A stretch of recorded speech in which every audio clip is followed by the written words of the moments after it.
everybody. How are you? I have to put my mic here because I have a turtleneck on today, and the wire is showing. I usually put it up under my shirt, but yeah.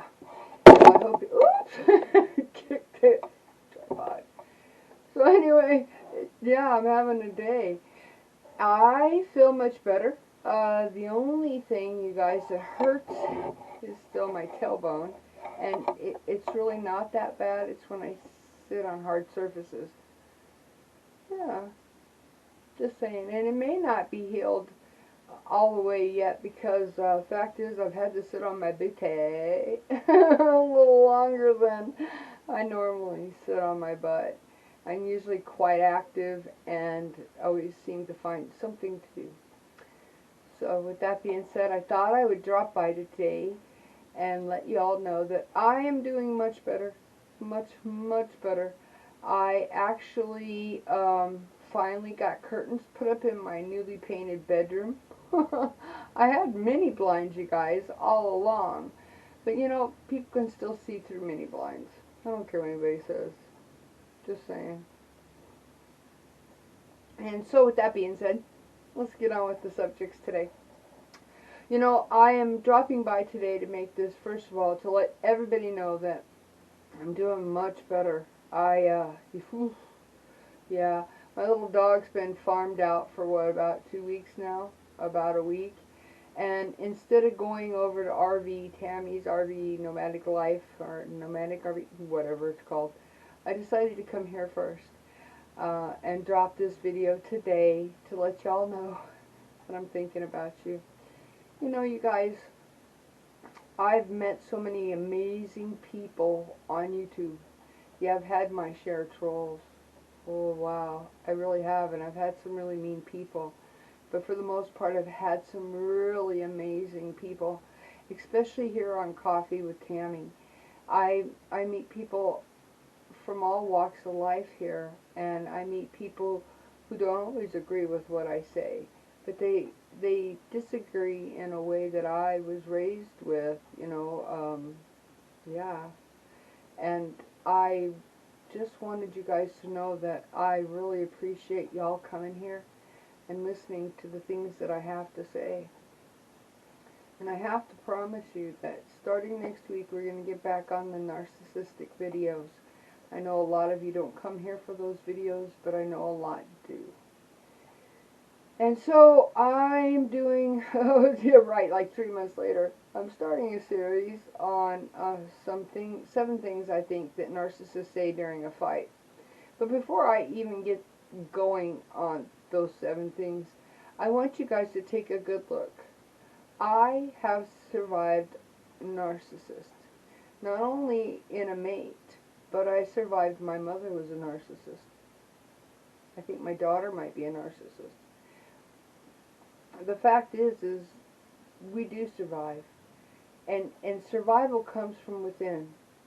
You know, it's one of the most devastating things I've ever been through. Ever. I mean, I would rather take a fall, like I did a month ago, off of a chair, than ever deal with another narcissistic relationship. I'm just saying, you guys. So, but if you look at me, yeah, and I'm probably, what, 3 years, almost 3 years out, May will be 3 years out of that narcissistic relationship. And the first year is hell. I'm just going to tell you, the first year is hell. But there is healing. There is survival. Because sometimes when you're just out of a narcissistic relationship, you think that you're not going to survive. You think you love that person so much that there's no possible way that you could live life without them. Because of the grooming that they did when they first met you, you thought they were perfect, Mr. Perfect, Mrs. Perfect. But they're not, you guys. Yeah, that's just part of their game. But if you look at me, and many others, there is survival. There is life after narcissism. There just is. And you know what? By living life, by loving yourself, and by thriving is the way to win. You know, I watched a lady once a couple years ago when I just got out of my narcissistic relationship, and she put 100 ways to get back at a narcissist. There's just one, you guys, and that's thriving. And not only thriving in loving yourself and in life in general, but thriving in the way that you're happy. So sometimes we have to get out and do things to take our mind off of stuff. Sometimes some people walk, some people donate their time, some people draw, some people sing. Whatever it was that you loved to do before that narcissist walked into your world and turned it upside down, do it again. And you're not going to enjoy a lot of it right off the bat. One of the things I loved doing before my narcissist was I went to the gym 4 or 5 times a week. And I didn't do much more than get on a stair climber or walk on the treadmill for an hour or two, but it always made me feel good about myself. And so when we first broke up, that was the first thing on my list, was to get back into physical, health.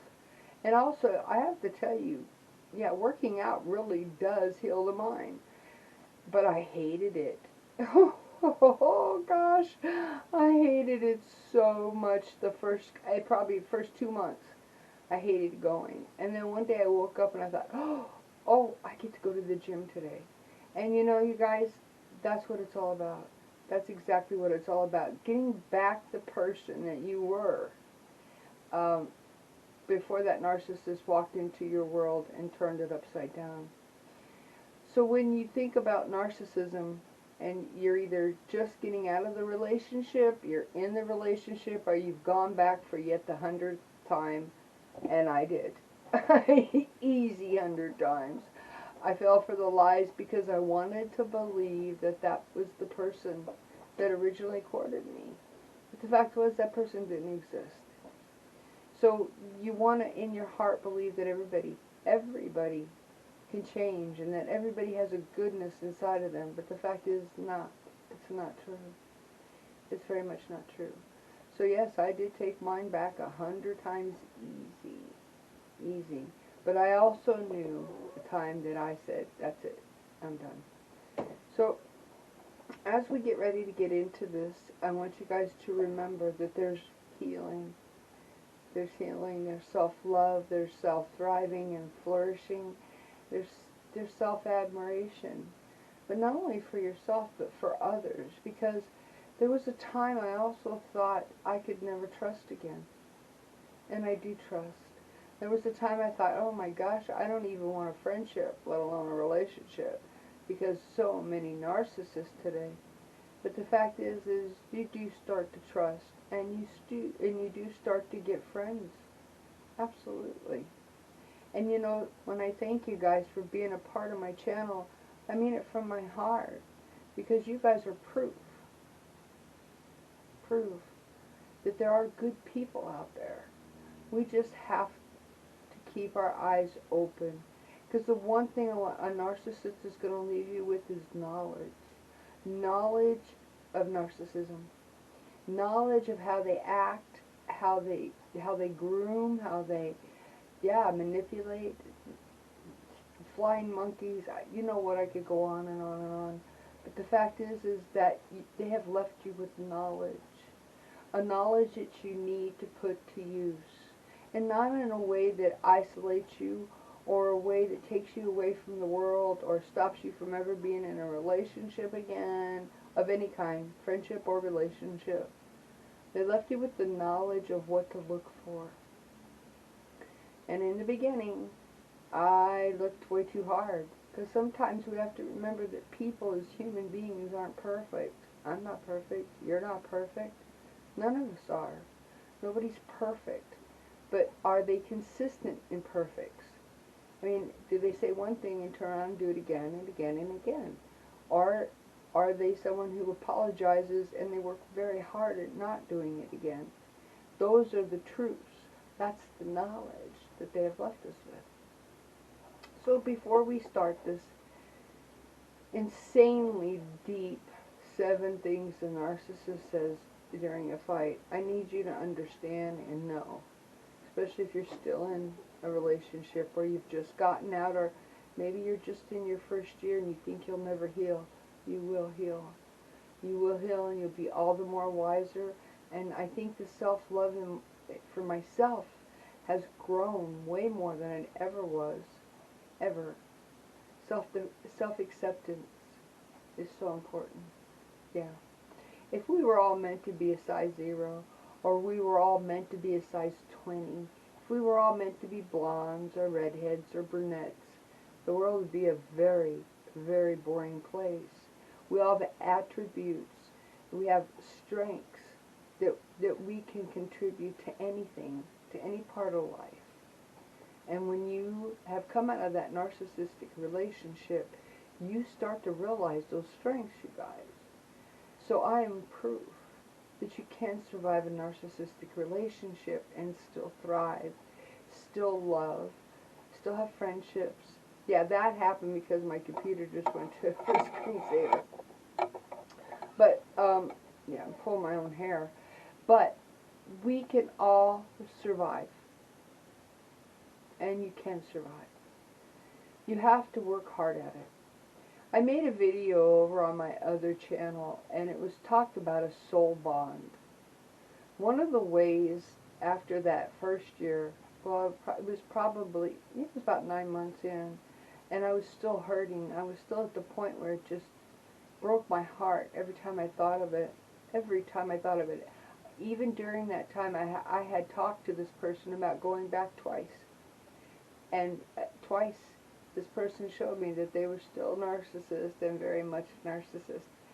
So during that time, I was having such a hard time breaking that bond that I felt. So what I did is I went to my Creator and I asked him to break the soul bond. There's one statement in scriptures, and I know some of you aren't believers, and I totally respect you for who you are, but there's one place in scriptures that tells us that when we become one with somebody else, we're actually one. That's the key word there. So when you have been with somebody, you are as one. And the only way to break that one is to ask to be broken from that one person. And it really helped me. I don't know how, I don't know why. I cried out to my Creator to please, to break that bond, because it was such a heavy bond. It was more than I could handle. And I had never had that with anybody else.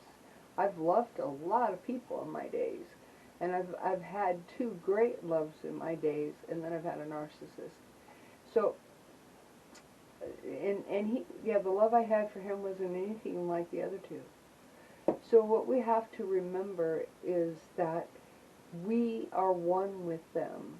And so go to your Creator, go to your universe, go to whoever you consider to be the higher power of your world, and ask them to break that soul bond that you have created and that you've agreed to.